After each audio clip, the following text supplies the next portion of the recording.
June 22nd, the year 1284, in Hamelin, Germany. The streets and homes are infested with mice and rats, and with them came disease and death. Having exhausted all other options, the citizens of Hamelin were in desperate need of help. It was at that time that a mysterious man wearing a multicolored coat of cloth entered the town. He approached the citizens and said that for 1,000 guilders, he could absolutely rid the town of its rodent problem. The citizens agreed to the deal, and the mysterious man pulled a small flute from his pocket and began to play. Rats and mice immediately started pouring out of every house, gathering around the feet of this Pied Piper. When the group of rodents no longer grew larger, the piper slowly started to walk towards the Weser River. Once at its bank, the piper gathered his pant legs and the tails of his jacket and began to walk into the river, leading the mice and the rats to their death. One after another, the mice and the rats drowned. The town of Hamelin was free of their infestation, and by proxy, free of disease. The piper returned to the center of town and met with the citizens to collect the guilders that he had been promised.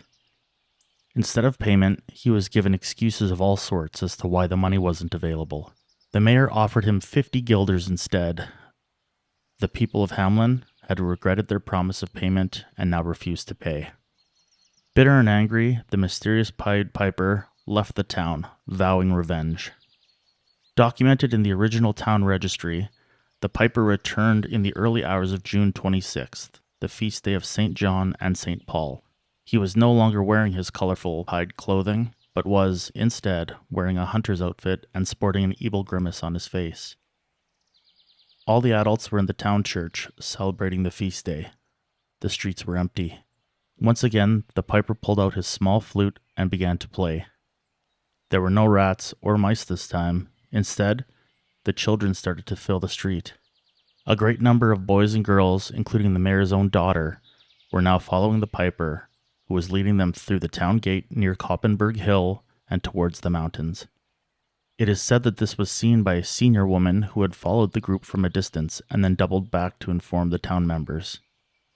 Terrified, the citizens of Hamelin ran to the town gate, but no children were found.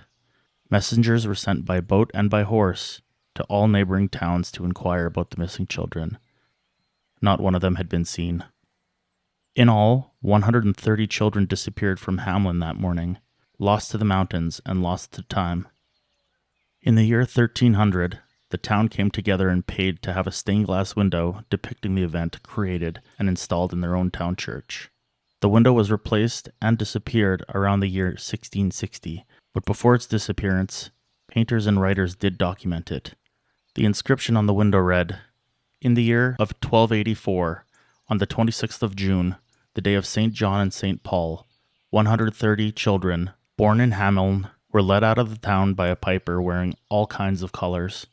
After passing the cavalry near the Koppenberg, they disappeared forever." In 1370, an inscription in a tome by Heinrich of Hereford said, "Here follows a marvelous wonder, which transpired in the town of Hamelin in the diocese of Minden in the year of our Lord, 1284, on the feast of Saints John and Paul.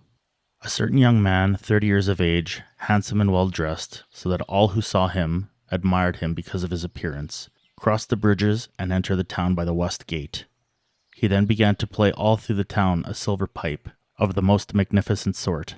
All the children who heard this pipe, in the number of 130, followed him to the east gate and out of the town to the so-called execution place or Calvary. There they proceeded to vanish, so that no trace of them could be found. The mothers of the children ran from town to town, but they found nothing. It is written, "A voice was heard from on high, and a mother was bewailing her son. And as one counts the years according to the year of our Lord, or according to the first, second, or third year of an anniversary, so do the people in Hamelin reckon the years after the departure and disappearance of their children. This report I found in an old book, and the mother of the Dean Johann von Lüd saw the children depart." To make things more compelling, the town records have an entry written in 1384 that says, "It is 100 years since our children left." There is also a portion of the town gate, currently in the Hamelin Museum, on which is inscribed, "In the year 1556, 272 years after the magician stole 130 children from the city, this gate was founded. As you can imagine, the theories regarding the children's disappearances are plentiful. From landslides to ritual sacrifices to a rapture and even a mass kidnapping. What really happened to these 130 children? Let us know what you think. And as always, stay curious.